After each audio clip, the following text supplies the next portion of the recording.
Hello and welcome to the Harrisburg Huddle, the Penn State Harrisburg podcast. One of the great strengths of our campus is our location. Located just next door to the Pennsylvania State Capitol, our students have many opportunities to interact with state leaders, nonprofits, state agencies, and large and important organizations in the Commonwealth. A key part of this opportunity is our Masters of Public Administration program.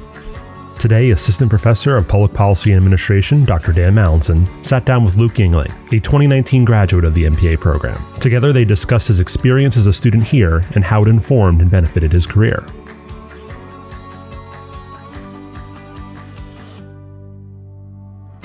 I'm Dan Mallinson. I'm an Assistant Professor of Public Policy and Administration here at Penn State Harrisburg, and I'm pleased today to be speaking to one of our fantastic alumni, Luke Yingling.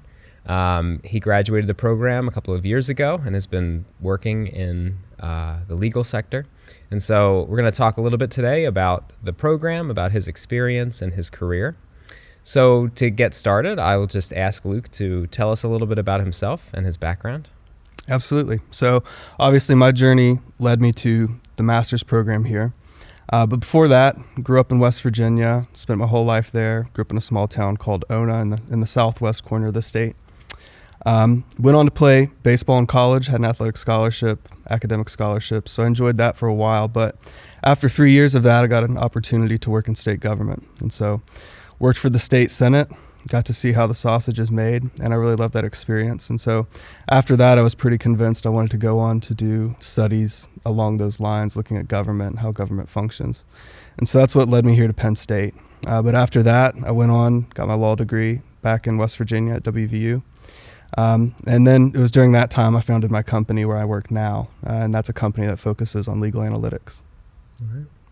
So walk us through, why did you choose to pursue an MPA specifically, and what led you to Penn State Harrisburg? Yeah, so I was interested in a couple of different degrees initially, including a law degree, which I eventually went on to do. But before that, I knew I had a strong research interest. And I knew I was interested in subjects like public policy, public administration, political science. So I'd done political science as an undergrad. I felt like I was well-rounded there. But I knew that when I went on to study at the master's level, I was really interested in learning more about the nuts and bolts of government, how it functions, how to execute on ideas. And so that was more interesting to me than learning more about political philosophy and those types of things that I might have gotten in a political science program. And so that's sort of what made that decision easier, especially as I had witnessed so much going on in state government already. And that experience in state government was exciting for me because you got to be really intimately engaged with the policymaking process in a way that I wouldn't have been able to do if I was with in a federal position with a federal agency or whatever it may have been. So I was convinced that state government would be a good place to go. So being in the state capitol here made a lot of sense. And then also there was the teaching assistant and research assistant program here that became a great fit for me. So those things were decisive in choosing Penn State Harrisburg. And of course, the experience of working on research projects with you led us to publish a paper together, and that background in sort of research methods, understanding of government, was really foundational to what I went on to do, which was founding a company looking at different types of research around judges and courts and briefs. Before we get into more about the specifics of the program and your experience here, you mentioned that you considered law school coming right out of undergrad, which is a common path for a lot of political science undergrads, but you did the MPA first, and I'm just curious if you could expand on that, why you did the MPA first, and what benefit you think that may have provided as you then went on to pursue law school. Yeah, so I took a hard look at law school right out of undergrad, and I decided not to even apply because I was pretty convinced I wanted to go the research route, and I was interested in eventually doing a PhD. And so I'd interviewed with PhD programs right out of undergrad. I really thought that was the route I wanted to go. So I wanted to get a master's first. And so this became the perfect landing spot where I got to focus on all those research interests of mine and have the flexibility to look at, different research questions of mine, because law school is really not a place where people get to explore those interests very much. And so ultimately, through some of the conversations you and I had, realized that the transferability of skills in a law degree was really significant to me. And I was still able to explore some of those research interests on the side during law school, ultimately we went through peer review and published our paper during that time. But it was for those reasons that I decided to do MPA instead of a law degree. A lot of my friends went on to go to law school straight away. But I felt like when I did decide law school was right, I felt like I came in with a big advantage having done a master's degree first. So let's keep on the thread, since you brought it up, of your research experience in the program. Talk a little bit more about that, about your experience as a research assistant, and then us working on the project about evidence-based policymaking in the states. Yeah, so as an undergrad, I had an interest in research, particularly around courts and specialty court programs. So I was interested in drug courts in particular, which was a sort of a significant development during my time as an undergrad in West Virginia. Those programs were really sort of starting to bubble up. So I was doing research on that, how it was producing return on investment for the state. And so that sort of was a foundational interest of mine coming into the program. I didn't yet know what I came to learn here about federalism, policy diffusion, those sorts of topics that you and I spent time on. But coming into it, I knew that there was going to be a strong research interest around state government, interaction between state and federal and local governments. And so that was sort of the foundational interest that led me in those directions. And then the time I spent with you working on your book, looking at policy diffusion, doing a meta-analysis of different articles, served as a perfect foundation, read a lot of literature on the topic. And so that sort of informed my interest and pushed it in that direction. Ultimately, obviously, we published about evidence-based policymaking, looking at really a political science topic through a public administration type of lens. And I thought that was a really interesting angle, and that's sort of the feedback we got about that paper. Yeah, great. So let's pick up now then on that thread about state government. So we are Penn State Harrisburg. We're in Middletown, so we're just down the street from Harrisburg. We have a lot of involvement in state government and also in the city. So could you talk a little bit about the advantages of that, and also you had some experience doing an internship while you were here. Right. So one of the things that I found exciting about the program here was that I had interviewed with other MPA programs. Some of them would offer to pay your tuition for both years. Some would offer to give you some kind of stipend. But what the program here offered was tuition and stipend fully covered for the first year, with the idea being that in the second year, you would transition into a paid role in state government. And that's exactly the path that I followed. And like I said before, I was interested in being in one of these unique positions where you can engage directly with policymaking in a more intimate way than what you might have with a federal position. So that's exactly what I did. So after my first year being a research assistant with you, went on to work for the state's opioid command center here. So then Governor Wolf had declared a state of emergency around the opioid crisis, set up the opioid command center.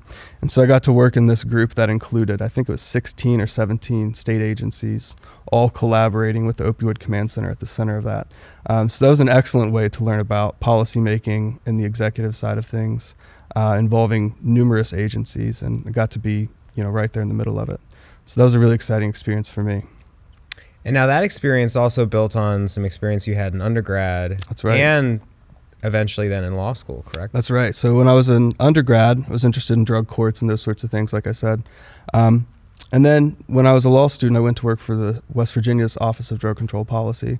So I was engaged with issues around substance use, specialty programs to help people in those suffering with addiction. And so that was a trend that carried from undergrad through my master's program and on into law school. All right. So let's talk now a little bit about the program itself. Can you give the viewers a brief understanding of the types of courses that you took, and maybe what were some of your favorite classes to take? Right. So I knew that the flexibility in the program was something important to me. There were numerous tracks that you can take, focusing on different subject matter areas. I knew that the nonprofit direction wasn't quite right for me, and I wanted to focus more on government research-related topics. So research methods, this class that I had with you, was really important to me. Working with some of those statistical softwares was really interesting and important to me. Became really relevant for me later on when I was in law school and started my own company. But some of the other courses I enjoyed were ones looking at various issues of state government. I think you had a course where we had a survey of all different types of various problems afflicting state governments across the country. Those were interesting to me. So there were several courses, but it was the flexibility in the program, the ability to pick and choose off a menu what things you wanted to focus on and make it your own, create your own experience. That was important to me. And I was also able to do a thesis-style paper instead of a capstone, which was important to me as well. And it was that paper that we went on to publish together, ultimately, a version of it. Sure. So for those who are watching, there's the MPA program requires a capstone project, which is usually a team-based research project that is fairly practically oriented, which makes a lot of sense for students who are interested in going into public management. But for those who have a research interest, you can work directly with a faculty member on a research project, which is what we did for the evidence-based policymaking. Right. Okay, so another theme to talk about is mentorship in the program, and you're working with faculty. Of course, there was our relationship, which we can talk a little bit more about, but then also, I'm one of several faculty in the program and in the School of Public Affairs here at Penn State Harrisburg. So you could talk a little bit about your interactions with the faculty, mentorship that you received while you were here. It's something really significant that you don't get in a law degree, for example. So when I went to law school after this experience, I asked some people, is there sort of a mentorship program, or is there a way of getting in touch with faculty and talking about research ideas? And that really didn't exist. And my understanding is that really doesn't exist in any other law program. It's something unique about the master's experience that we had here that was really special for me. Being able to sort of sort through different research ideas, figuring out how to operationalize, research along those lines. That was really important to me. And so that was really important to my development and maturation. So that was significant. And I know that a lot of other faculty members in the program had a similar relationship with other research assistants. So I know it's not unique to me. It's something that happens here with a lot of folks on campus, looking at different research projects, and then interests beyond that, practical things, looking at state government, nonprofit, all those topics. Yeah, and a lot of that happens through conversations, right? We would have a lot of conversations when you were my research assistant, but then also after, about research, about career. And that's how I find with a lot of students in the program. And it's a nice part of a residential program. We also have an online program, and that provides different advantages for different students as well, including geographic disbursement. But one advantage of residential part of the program is that contact time, with faculty and having those conversations. Yeah, and something else that I found really useful was the ability to take so many classes in the evening, because once I transitioned out of the research assistant role and into the state government role, I was able to work full-time every day of the week. That internship turned into a full-time job that I continued on there through the summers and everything. But the flexibility to come in and take classes in the evening was another thing that was significant, allowed you to take advantage of the opportunities being here in the state capitol. So let's talk now a little bit about your trajectory then after the program. So tell us a little more about what you're doing now, about law school, but also your company, and how the MPA, helped in that trajectory. Yeah. So becoming accustomed to reading large amounts of information and digesting that, figuring out how to synthesize that and make use of it in a practical way is something developed in a master's program that's extremely important in law school. Law school's famous for making you read just loads and loads of cases, and that's true. That's exactly what you do. But having had that experience, especially doing literature reviews for some of our research projects, was a really important thing. So that helped me out a lot. I felt like I had a leg up because of that. But law school, parts of it I really enjoyed. Parts of it were not so fun. I think that's pretty much everybody's experience with law school. But through the time that I spent here looking at research problems, understanding that this is really one of my major areas of interest is research methods, sort of coming up with ways that are unique to operationalize, the measurement of different variables and things. That was really important to me, and I wanted to find a way to use that knowledge while I was in law school. And so I started looking at different research projects, and eventually I realized that there was something more to come out of those interests along understanding judges and how they think, their emotions, how they reason in a legal way. And so that led me in the direction of starting a company. So ultimately, the problem we're trying to solve is, you could articulate it a few different ways. But the basic problem is that if you're a litigator who's working on a case, there are different ways of pulling in information. Some of them are just reading cases, reading lots of cases, but there are also analytics that help pull insight out of that loads and loads of data that exists. So there are different levels of analytics, though, that could help a litigator. There's descriptive analytics, which just describes what happened in the past, and then it sort of leaves it to the litigator to figure out, how do I practically apply this information, and can I practically apply it to the case for any sort of advantage? Beyond that, there's predictive, so it's going to predict the outcome of motions in a case, which can be useful. But again, knowing that Judge X is 5% more likely to rule for the defense than the plaintiff on a motion is only so practically useful if it doesn't also tell you how to move the needle in your client's favor.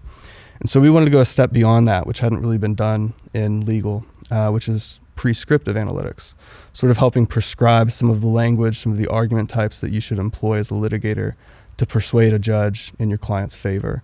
And that's what we wanted to do. That was an unmet need that I sort of saw in legal. And so that's what we went after. And so now we're looking at a couple things principally. One is judge sentiment. What are the emotional things that judges say about different sets of legal facts? So if you're working on a water pollution case, let's say, and you want to see the emotional language that a judge has used about those types of facts in the past, we can populate a list of quotes about that. But also, if you're making a lot of arguments in your brief for a judge, and let's say it's a textualist judge, and you're not making very many textualist arguments, we can point that out and help you remedy that problem so you can make a brief that's more persuasive to that judge. And so it really does take us to the level of prescribing the right course of action for a litigator to help persuade a judge in their client's favor. And that's something we really hadn't seen, that kind of custom tailored information for litigators to take advantage of. So the idea is that you can provide a competitive advantage, but it also provides some efficiencies as well and can produce return on investment. And can you share the company's name? Sure. Yeah. So the company, the legal name is Analytica Legalis, which is Latin for legal analytics. We learned that name's pretty difficult to pronounce. Not a brilliant insight. So we're changing it to rhetoric, which describes something about what we're doing. It sort of encapsulates it nicely. And the feedback about that name was much better than for Analytica Legalis. Nice. Okay. Yeah. Cool. Great. Well, so one of the other things that we've continued on is doing, really a new research project that you brought to me. That again links, my interest in state government and policy diffusion, which is just the spread of policies, particularly among the states. Could you talk a little bit about, why, you continue to do some academic research and also your ongoing connections with the school?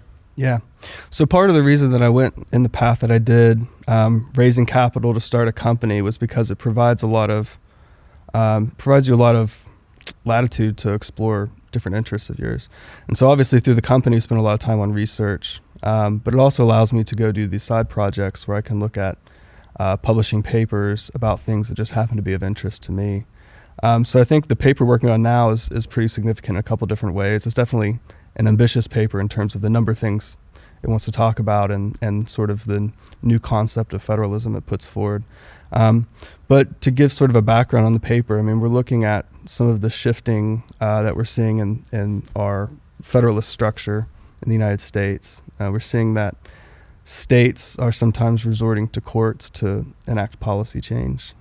So sometimes what that looks like is states passing laws that they may believe are either right on the outskirts or maybe even beyond the limits of Supreme Court precedent, in hopes of initiating review by the Supreme Court, pushing it up the ladder of the federal court system.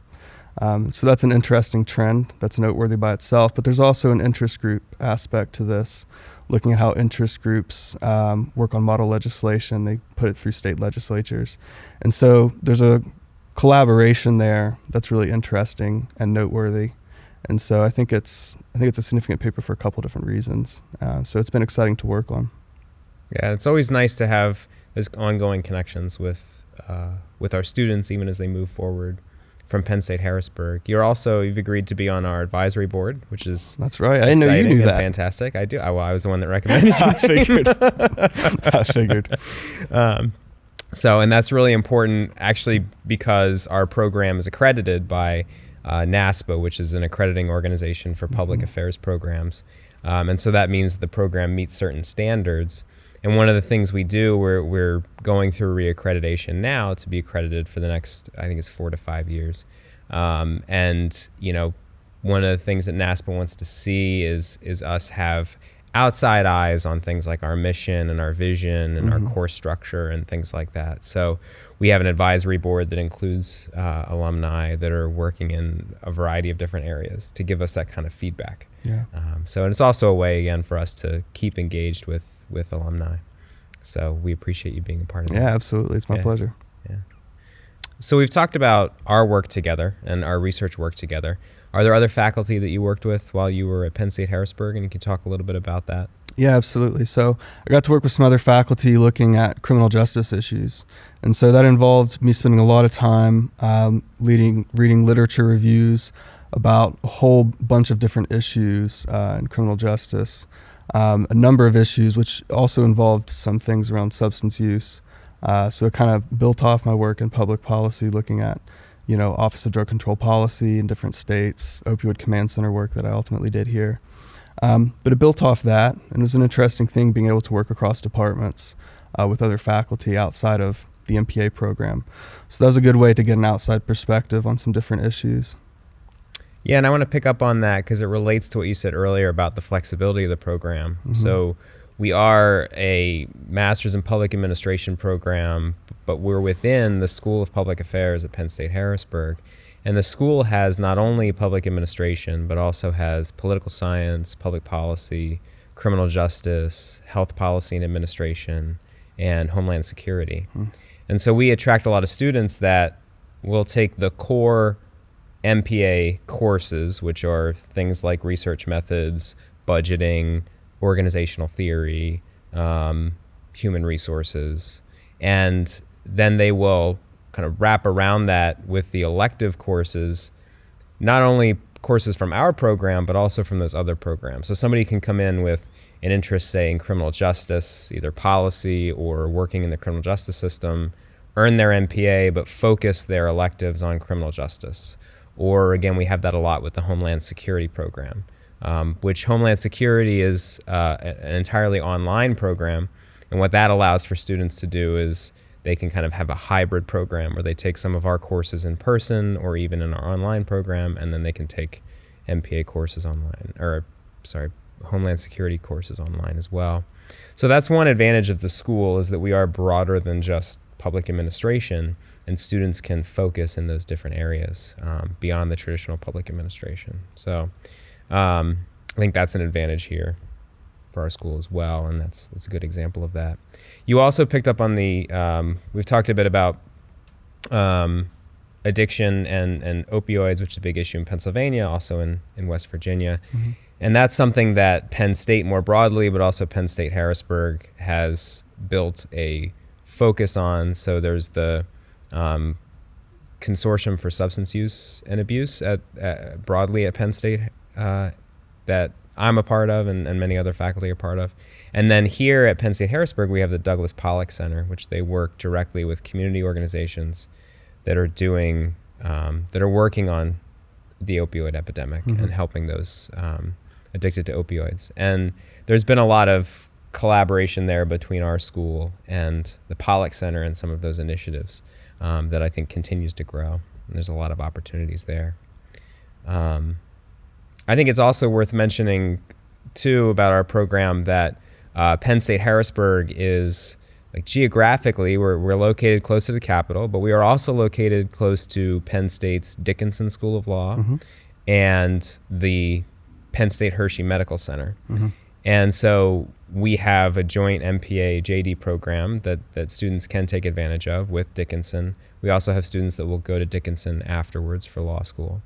And then with the medical college, or with the College of Medicine, I should say, we have students who will do public health work over there, take public health courses, or intern at the hospital, or intern in health administration. So that's another nice thing about our geographic location, is that it's not just our campus, but we have some other important Penn State campuses that students will take courses at and do research at and intern at.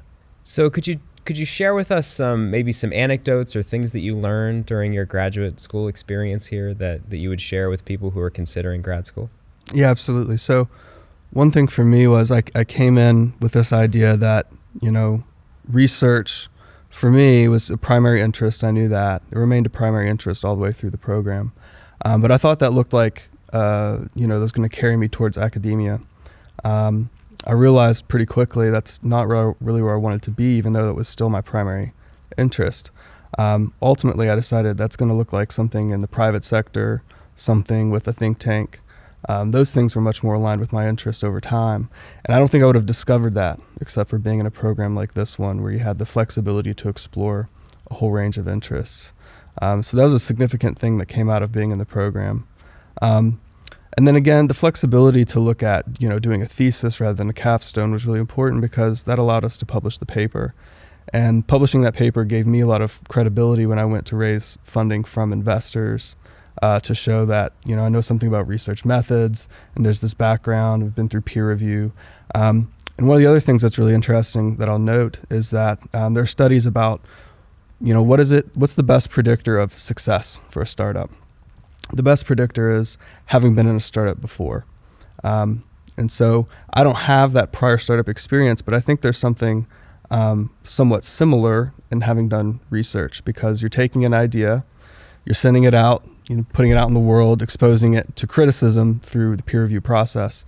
And so that ability to iterate, to put an idea out in the world, get feedback, mature the idea, that's really significant. And that's pretty similar to what startups do as they're finding out where their niche is, where's their market, how do they produce something that's important, significant, in the eye of the beholder.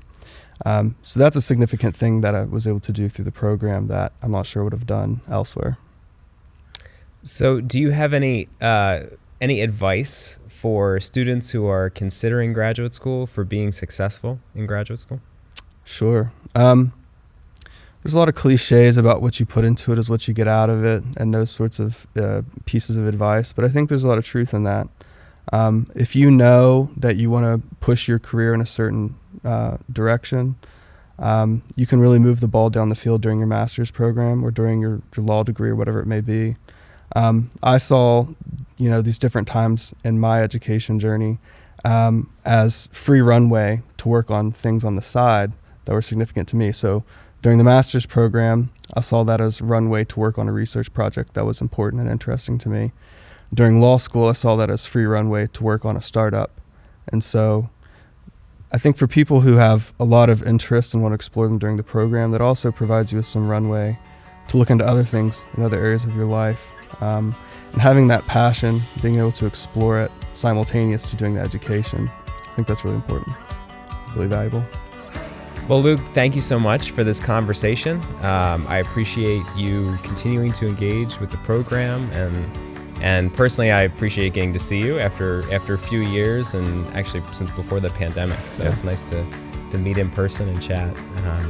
So if you're interested in more information about our program, you can contact us. You can also go to the Penn State Harrisburg website and find the Master's in Public Administration, and we'd be happy to answer any of your questions.